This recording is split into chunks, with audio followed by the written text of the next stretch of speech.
mapapansin ninyo kahit sa It's Showtime, aminado naman sila na hindi po ganun kadami yung kanila pong mga sponsors.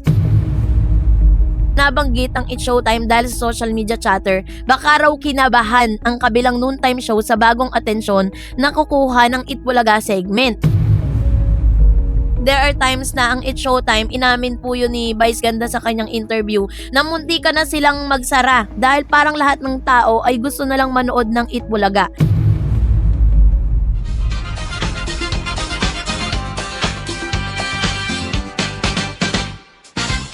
True ba to na ito pong si Raisa May Dizon at saka si Mr. Bimby Aquino Yap ay naging dahilan kung bakit biglang ibinalik ng kabilang noontime program ang kanilang dating viral at trending na segment. So yun ang ating pag-uusapan. Totoo nga bang kinabahan ang It's Showtime, no? Yung kabilang noontime program sa naganap na pagtatagpo netong si Raisa May at Bimby. So parang ayaw nilang maulit yung Aldab ba.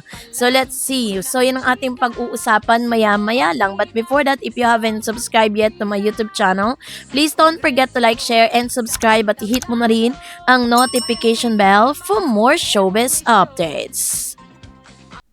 So muli na naman po naging sentro ang usapan sa social media ng Philippine Noontime Show matapos kumalat ang balita tungkol sa chemistry ni Raisa May Dizon at Bimby Aquino Yap sa Itbulaga na agad namang inuugnay ng netizen sa konsepto ng bagong Aldab. Ayon sa ulat ng mga netizen na nagsabi na nag-react na tila may bagong love team potential o viral tandem na maaaring pumalit sa dating kilalang Aldab phenomenon. So dahil dito, nadawit din ng It's Showtime kung saan may mga spekulasyon na baka raw kinabahan ang kabilang noontime show dahil sa atensyon na nakukuha ng bagong viral pairing.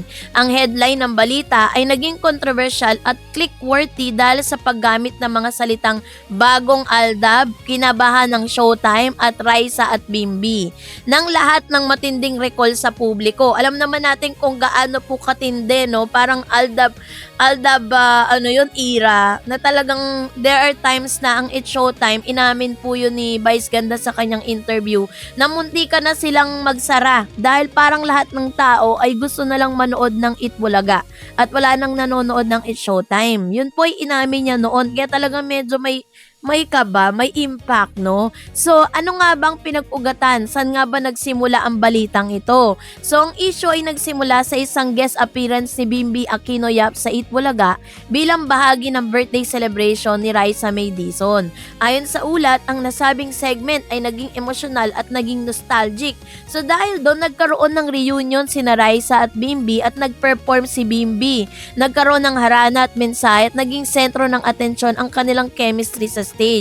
Hindi to scripted love team setup, kundi isang celebration segment na naging viral dahil sa natural na interaksyon ng dalawang dating child star. Kasi ang plano lang talaga ng Itbulaga is i-guess lang si Bimby, pero hindi naman talaga plano ng Itbulaga na magkakaroon sila ng parang makitaan sila ng chemistry na kinilig yung mga tao sa ginawa ni Bimby.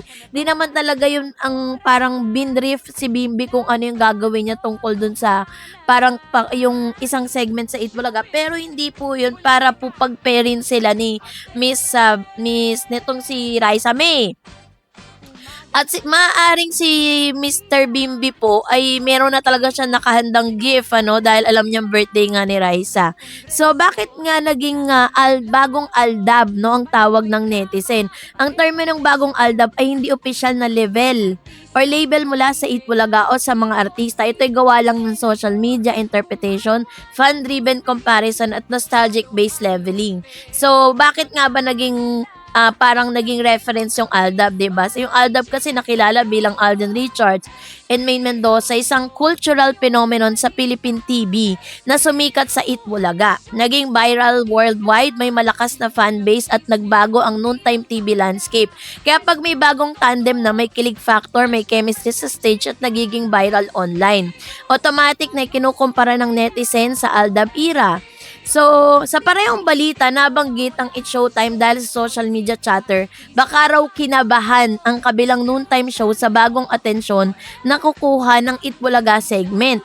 Wala pang opisyal na pahayag mula sa It's Showtime tungkol sa isyong ito. Walang kumpirmadong ratings, war reaction, purely fan speculation at online commentary lamang ito. Gayunpaman, dahil sa matagal nitong rival narrative ng dalawang show, mabilis itong kumalat at naging meme topic, ano? At sinasabi po ng ilan, usap-usapan online na sa nung nagkaroon o nag-viral po kasi yung pagkikita ni Raisa tsaka ni Bimbi, bigla pong nag-post si Vice Ganda na may magbabalik daw doon sa kanilang show na talagang na-miss ng lahat. At di na tayo nagtaka na binalik po nila isa sa pinaka-viral nila, yun yung Q&A kung saan talagang yung mga transgender, 'di ba? Parang meron silang pa-contest tas tumatalak sila doon. Talagang viral talaga yun, pinag-usapan talaga siya online. At nakita po natin na parang hindi pa ito yung panahon or parang timing na talagang ito yung pantapat if ever, kasi nga parang itong si Raisa at saka si Mr. Bimbi nagkaroon po ng bagong attraction sa Itbulaga na talagang inaantay ng mga netizen. Kaya naman sinasabing netizen lang na may nagsasabing parang kinabahan sila, 'di ba? Kinabahan. Pero base po sa mga ulat, parang binalik po yan ni Vice Ganda sa kanilang show kasi nga parang nagse-celebrate daw di umano ang mga LGBTQ ng kanilang parang may celebration sila, Pride Month 'yon ang tawag doon. And kaya po nila binalik yung kanilang show na yon. Pero alam ko pong may kinalaman din yan doon po sa pagbabiral ng pagkikita nga ni Bimbi at saka ni Raisa May, 'di ba? So, and alam naman natin na talagang matagal nang meron pong wars. Yung talagang may kompetisyon. Di naman yung talagang wars na nag-aaway. May kompetisyon po pagdating po sa kanilang noontime program. Kasi wala talagang tumataob sa kanila. Parehas naman talaga silang umaariba sa pagdating po sa sa kanila pong programa. Pero kasi dati talagang sobrang mini-maintain nila yung kanilang mga ratings. Kasi ngayon hindi na ganun kahalaga Parang ngayon kasi dahil sa dami na po ng mga social media, 'di ba, kung saan pwede na silang mapanood anytime, anywhere.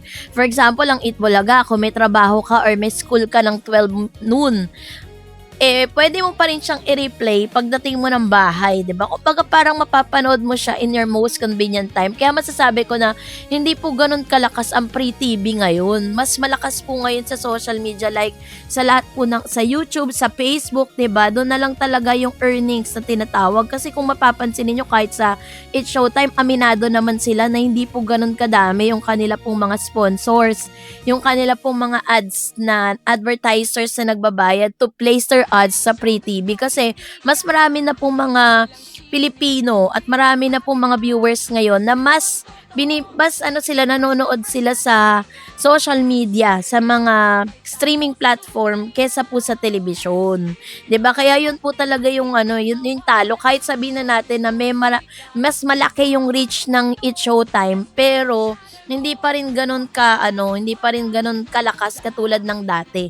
'Di ba? Kaya ang labanan ngayon talaga, kailangan mag-viral ka, kailangan mag-trending ka, kailangan makakuha ka ng right audience at talagang kampihan ka ni algorithm, 'di ba? Yung algorithm po yun yung robotics na or machines kung saan nire-recommend niya yung iyong mga video sa tamang audience, 'di ba?